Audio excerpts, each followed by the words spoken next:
अस्सलाम वालेकुम dear student, कैसे हैं आप? उम्मीद करता हूं कि आप सब खैरियत से होंगे। आज हम पढ़ेंगे पोस्ट पार्टम हेमरेज। ये भी हमारा मदर सेफ मदरहुड जो चैप्टर है उसका एक कंपोनेंट है। लेट्स सी, देखते हैं कि इसमें हमारे ऑब्जेक्टिव्स क्या है। फर्स्ट ऑफ ऑल हम देख लेते हैं कि today's words of wisdom. You have two choices in life, stay single and be miserable, or get married and wish you were dead. अब हम देखते हैं कि हमारे आज के ऑब्जेक्टिव्स क्या क्या हैं।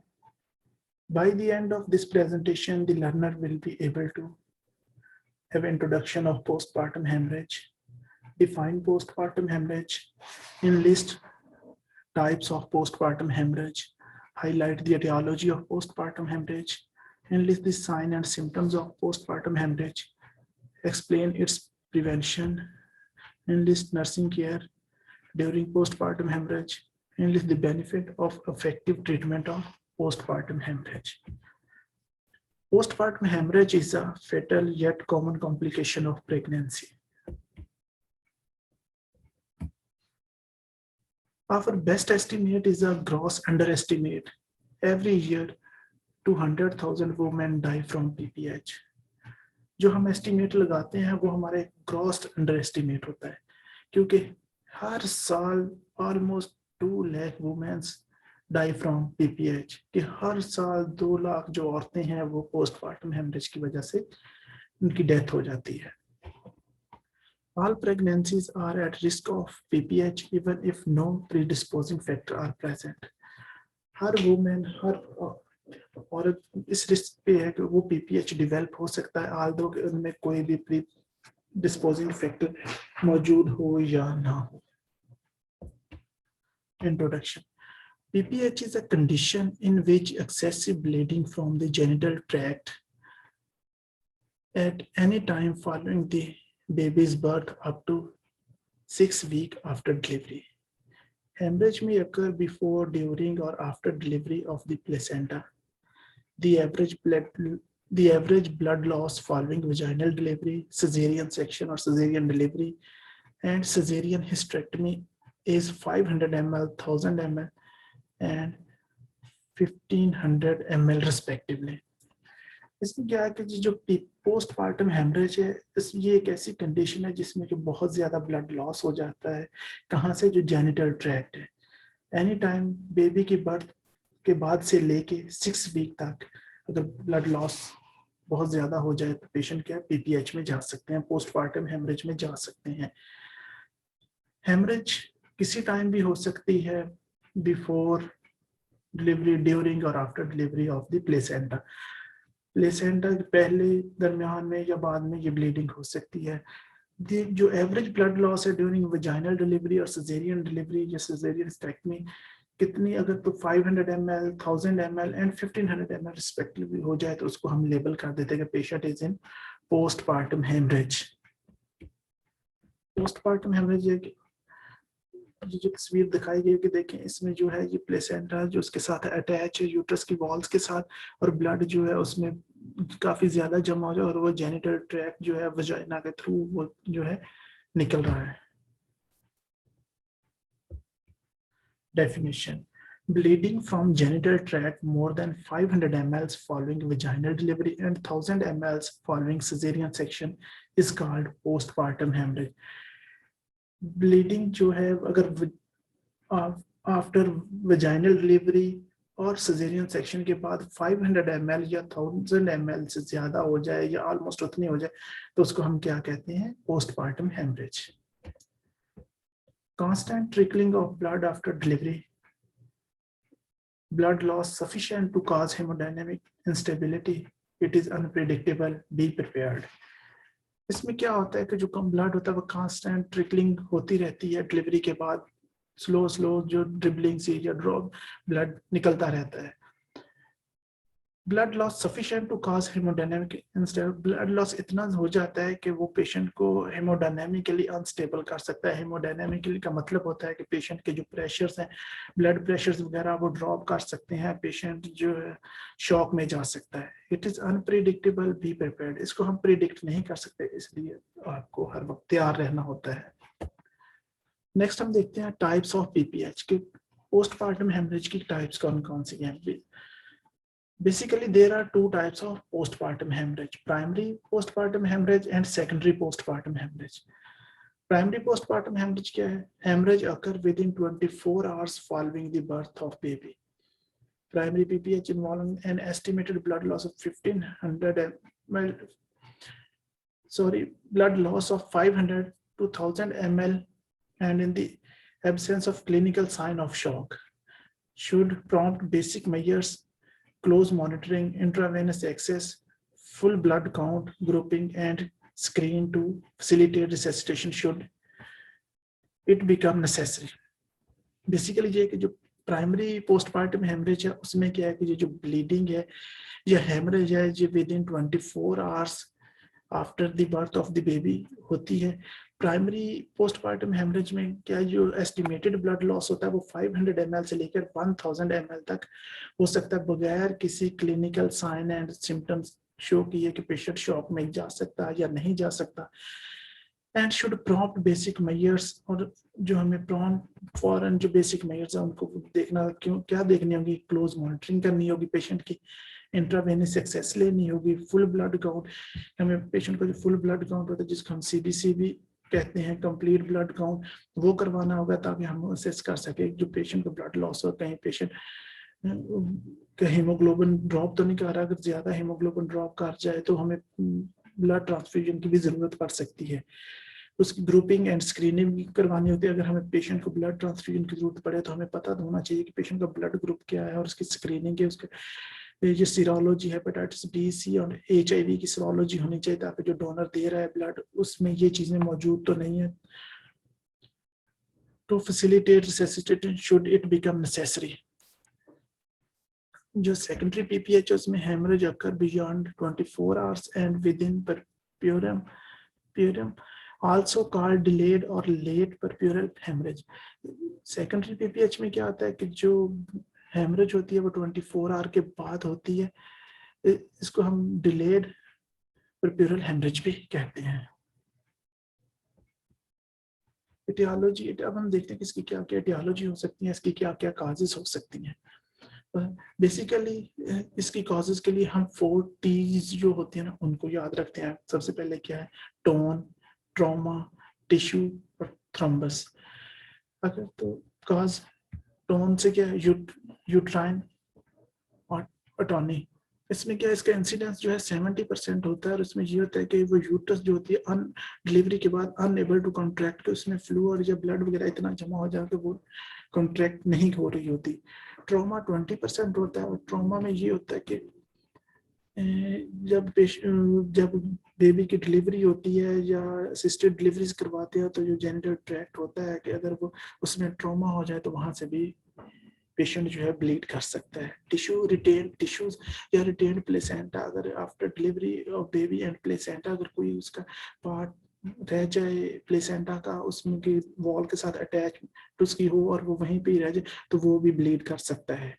थ्रम्बस कोआगुलोपैथी के जो ब्लड क्लॉटिंग डिसऑर्डर्स हो जाते हैं वो ऑलमोस्ट 1% में होते हैं। Causes of primary PPH 4 T's को हमें याद रखना है। Tone, uterine atony, tissue retained placenta, trauma, genital tract trauma and thrombus coagulation disorder. Sign and symptoms हम देखते हैं कि इसके साइन एंड सिम्टम्स क्या क्या हैं। फर्स्ट ऑफ ऑल पेलर, अगर बहुत ज्यादा ब्लीड कर जाएगा तो पेशेंट का लुक आपको बिल्कुल पेल सी नजर आएगी। टैकीकार्डिया, हार्ट रेट बहुत ज्यादा हो जाएगा। हाइपोटेंशन, पेशेंट का ब्लड प्रेशर ड्रॉप कर जाएगा। अल्टर्ड लेवल ऑफ कॉन्शियसनेस, बहुत ज्यादा ब्लीडिंग में पेशेंट शॉक में चला जाए तो उसका लेवल ऑफ कॉन्शियसनेस जो है वो भी अल्टर्ड हो सकता है। रेस्टलेसनेस, पेशेंट बहुत ज्यादा रेस्टलेस होगा, बेचैन होगा। ड्रॉजीनेस, गुनूदगी सी हो जाएगी, उसको मैटरनल कोलैप्स और वो पेशेंट कोलैप्स भी कर सकता है। नेक्स्ट हम देखते हैं कि इसके रिस्क फैक्टर कौन कौन से हैं पीपीएच के? First of all pre eclampsia. Pre eclampsia actually ये प्रेगनेंसी कॉम्प्लिकेशन है।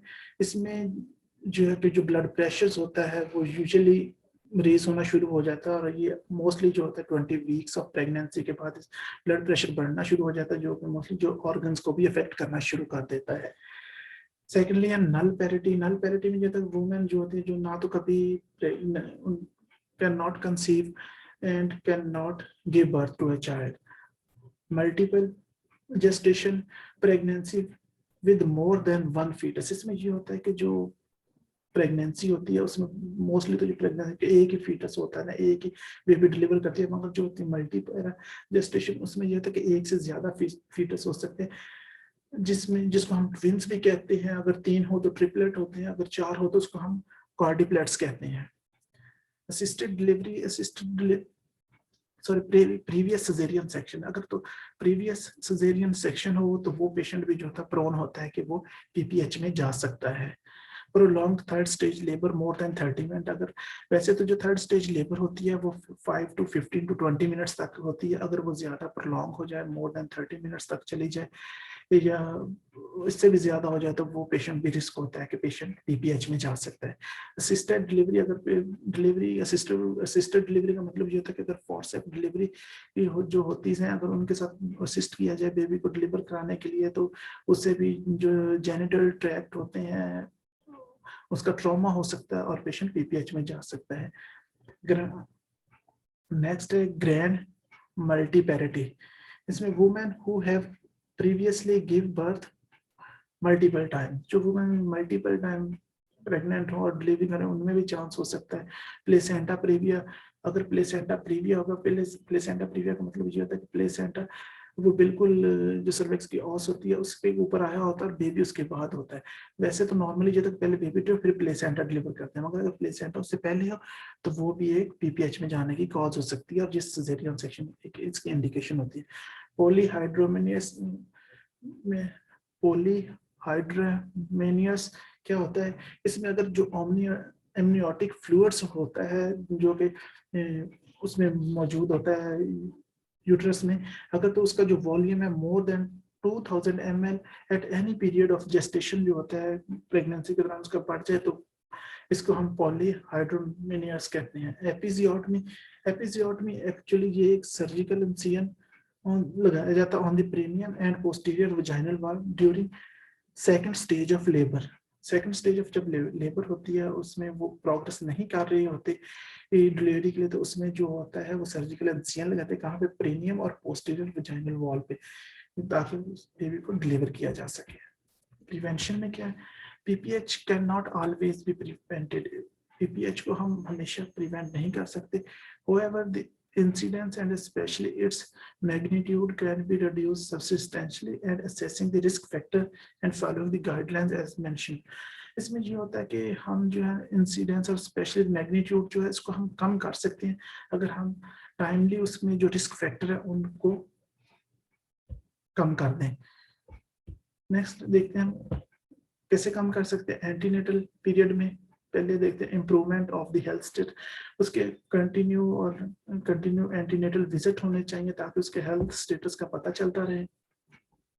हाई रिस्क पेशेंट कौन कौन से होते हैं? जैसे ट्विंस, जो ट्विंस डिलीवरी के लिए सस्पेक्टेड हो, मीन कि जिसमें यूट्रस में 2 बेबीज हो। हाइड्रोमेनियासिस के एमनियोटिक फ्लूइड्स जो हो जिसमें ज्यादा हो जाए। ग्रैंड मल्टीपैरा, जिसमें ग्रैंड मल्टीपैरा एक्चुअली होता है कि इसमें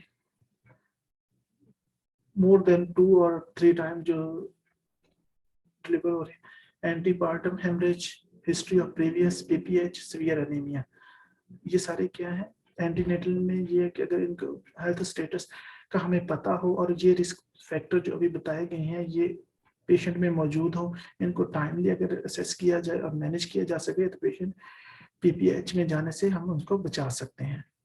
ब्लड ग्रुपिंग, ब्लड ग्रुप का पता होना चाहिए, करवाना बहुत जरूरी है। प्लेसेंटा लोकलाइजेशन बाय अल्ट्रासोनोग्राम और MRI to detect placenta accreta और placenta percreta. Actually placenta accreta क्या होता है? Placenta grows too deeply into the uterine wall. Placenta जो एक्सक्रीटा उसमें जो प्लेसेंटा होता है वो यूट्राइन वॉल के अंदर डीपली जो होता है ग्रो किया होता है। Usually placenta detach uterine wall after delivery. वैसे तो नॉर्मली ये होता है कि जब आफ्टर डिलीवरी हो जाता है, जो बेबी की डिलीवरी होती है, जो प्लेसेंटा होता है वो यूट्राइन वॉल से डिटैच होके वो भी डिलीवर हो जाता है। मगर इसमें जो प्लेसेंटा एक्सक्रीटा है, in this all placenta remain attach. इसमें ये होता है कि जो सारा जो प्लेसेंटा था वो यूट्रन वॉल के अंदर और उसके साथ ही अटैच रहता है, वो डिलीवर नहीं होता, जो कि क्या करता है एक कॉज बन जाती है उसकी पोस्टमार्टम हेमरेज की। और जो प्लेसेंटा परक्रेटा है वो है where placenta attach itself through the uterus and potentially to the nearby organ। इसमें ये होता है कि वो यूट्रस के साथ और जो उसके नजदीक के जो ऑर्गन होते हैं वहां तक भी जो होता है वो पोटेंशियली इन्वॉल्व कर लेता है ऑर्गन, जैसे सच एज यूरिनरी ब्लैडर, जैसे कि यूरिनरी ब्लैडर के साथ भी वो अटैच हो सकता है।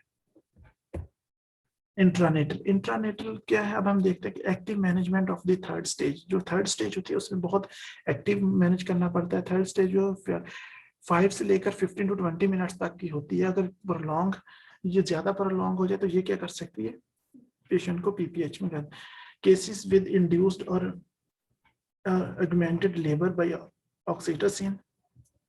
इसमें ये होता है कि जो ऑक्सीटोसिन है जो कि पेशेंट को इंजेक्शन फॉर्म में दिया जाता है, जो कि यूट्राइन कॉन्ट्रैक्शन को इनहेंस करता है। Women delivery by caesarean section. अगर वुमेन की delivery caesarean section, exploration of the uterovaginal canal for the evidence of trauma, observation for about 2 hours after delivery to make. और इसमें ये होता है कि आपने ये जो ऊपर सारी चीजें बताई गई हैं उसके बाद आपने क्या करना है कि पेशेंट को 2 घंटे तक आपने ऑब्जर्व करना है to make sure that the uterus is hard and well content, ताकि आपको ये यकीन हो जाए कि जो यूट्रस है वो हार्ड हो गई है और वो वेल कंट्रैक्ट कर रही है before sending women to ward.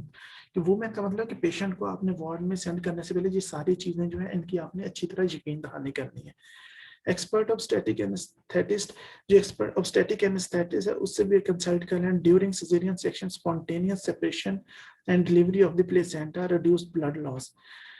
जो ड्यूरिंग सिजेरियन सेक्शन है, जो स्पॉन्टेनियस सेपरेशन और या तो वो सिजेरियन सेक्शन या फिर जो खुद ब खुद जो प्लेसेंटा डिलीवरी के बाद जब वो सेपरेट हो जाता है यूट्रन वॉल से, वो क्या करता है कि ब्लड लॉस उसमें कम होता है। एग्जामिनेशन ऑफ द प्लेसेंटा, और आपने प्लेसेंटा का भी एग्जामिनेशन करना कि क्या वो जो है फुल डिलीवर हो गया, जब उसके कुछ आपको लग रहा है कि उसमें कुछ पीसीज हैं जो वो रह गए हैं अंदर यूट्रस के, तो ये चीज भी आपने प्लेसेंटा को देख के ऑब्जर्व करनी होती है। Protocol of treatment of PPH after vaginal delivery and caesarean section के बाद कुछ प्रोटोकॉल्स हैं, अगर उनको देखा जाए या जो स्टैंडर्ड प्रोटोकॉल्स हैं अकॉर्डिंगली उसके मैनेज किया जाए तो पेशेंट अच्छा मैनेज हो सकता है। जैसे ये postmortem haemorrhage after vaginal delivery, अगर वजाइनल डिलीवरी के बाद पेशेंट पोस्टमार्टम हेमरेज में जाता है तो उसके लिए आपने ये वाला प्रोटोकॉल जो है वो आपने फॉलो करना है। इसी तरह ये है सिजेरियन सेक्शन के बाद अगर पेशेंट उसमें चला जाता है पोस्टमार्टम हेमरेज में, तो फिर आपने ये सेकंड वाला जो प्रोटोकॉल है इसको आपने फॉलो करना है। नेक्स्ट हम देखते हैं पोस्टमार्टम हेमरेज, इसमें नर्सिंग केयर हम क्या क्या कर सकते हैं। अगर पेशेंट पोस्टमार्टम हेमरेज में इंटरवेंशन में आप क्या करेंगे, फंडल massage immediate and most effective. आपने जो फंडल मसाज वो करना है जो कि फौरन और मोस्ट इफेक्टिव होता है, मोस्ट इफेक्टिव इंटरवेंशन है इसमें। सेकेंडली एम्प्टी ब्लैडर, ब्लैडर जो एम्प्टी होना चाहिए, पोजीशन विद लेग एलिवेटेड, क्योंकि अगर ब्लड ज्यादा लॉस हो जाएगा उसमें ये होगा कि पेशेंट की लेग हम एलिवेट करेंगे, एक तो उससे वो प्रेशर ब्लड प्रेशर भी उसका थोड़ा मेंटेन रहेगा और दूसरा डाउनवर्ड जो ब्लड फ्लो होगा वो भी थोड़ा सा कम हो सकता है। कि पेशेंट इन्फॉर्म, पेशेंट को आपने जरूर इन्फॉर्म कर देना। एडमिनिस्टर O2 ऑक्सीजन आपने उनको एडमिनिस्ट्रेट करनी है। इनिशिएट आईवी इफ नॉन, अगर उसको कोई इंट्रावेनस आईवी लाइन कोई नहीं लगी हुई तो आपने वो लगानी है। Severe haemorrhage place second IV, अगर बहुत ज्यादा हेमरेज है, जो सीवियर हेमरेज हो रहे हैं तो आपने 2 आईवी लाइन उसको अटैच करनी है। Nursing care for postmortem haemorrhage intervention, इसमें देखते हैं कि पेशेंट टीचिंग में हम क्या कर सकते हैं। Provide clear explanation about condition and the importance for the need to recover.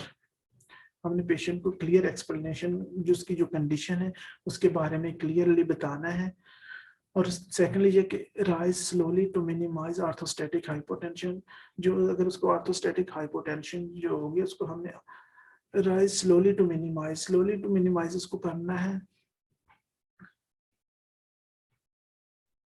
Next, encourage to sit while holding the newborn, जब और उसको हमने इनकरेज करना है कि वो बैठे और अपने बेबी को होल्ड करे, जब भी उसने अपने बेबी के पास हो तो उसको बैठकर वो होल्ड करे। Encourage to eat food high in iron, और ऐसी डाइट ले जो हाईली आयरन हो। Continue to observe for signs of haemorrhage और इन्फेक्शन, और आपने कंटिन्यू उसको ऑब्जर्व करना है कि ब्लीडिंग के लिए और इन्फेक्शन के लिए। Benefits of effective prevention and treatment of PPH. Effective prevention and treatment अगर हम पीपीएच की करते हैं तो उसके क्या क्या बेनिफिट्स हो सकते हैं? लेस मैटरनल डेथ्स कम होंगी, fewer admissions to intensive care unit में जो है एडमिशंस कम होंगे तो क्या होगा, एज ये कॉस्ट इफेक्टिव हो जाएगा, ना तो ये ऑर्गेनाइजेशन पे इतना बर्डन होगा और ना ही पेशेंट फैमिली पे। लेस ब्लड लॉस कम होगा, less use of blood transfusion का यूज कम होगा, एडिशनल यूरिथ्रोटॉनिक्स जो होंगे वो कम इस्तेमाल करने पड़ेंगे। लेस पोस्टपार्टम अनीमिया कम होगा। Earlier establishment of breast feeding, जो ब्रेस्ट फीडिंग होगी उसको अर्ली एस्टेब्लिश किया जा सकेगा, पेशेंट स्टेबल होगा तो वो जल्दी फीड करवाना शुरू कर देगा। लेस एनीमिया इन इन्फेंसी, तो वो इन्फेंसी में एनीमिया भी कम होगा। Team work need in PPH, actually ये होता है कि पीपीएच को मैनेज करना ये वन मैन शो नहीं है, एक्चुअली ये एक टीम वर्क है, इसलिए मिलजुल कर काम करना बहुत जरूरी है। इसमें सिर्फ ये नहीं कि एक डॉक्टर हो तो वही मैनेज कर सकता, डॉक्टर हो और अगर नर्स ना हो तो वो मैनेज नहीं हो सकता। नर्स अगर उसके साथ सेंट्री वाले ना हो, उसके साथ जो आया है या वार्ड में काम करने वाले वार्ड बॉय, ये वो सारे मिलकर काम नहीं करेंगे तो ये एसेंशियली मैनेज नहीं हो सकता, क्योंकि हमारा एक इस्लामिक कंट्री है तो इसमें ये होता है कि मेल को गायनी डिपार्टमेंट में इतना परमिशन नहीं दी जाएगी, इसलिए ये मोस्टली फीमेल्स के डिपार्टमेंट में और फीमेल्स ही इसको मैनेज कर रही होती हैं। और अगर तो इंटेंसिव केयर यूनिट में जो होते हैं हॉस्पिटल के, उनमें पेशेंट को शिफ्ट कर दिया जाए तो वहाँ मेल भी उनको अटेंड करते हैं, मगर कुछ प्राइवेसीज ऐसी होती हैं जो कि मेल्स नहीं कर सकते, वो फीमेल ही कर सकती हैं। Thank you so much, I hope you learn a lot. अगर आपको फिर भी में कोई डिफिकल्टी महसूस हो तो आप कांटेक्ट कर सकते हैं मेरे से, नहीं तो आप नेट से यूट्यूब से आपको बहुत सारा मटेरियल इससे रिगार्डिंग मिल जाएगा, आप उससे भी हेल्प ले सकते हैं। Thank you so much to all of you.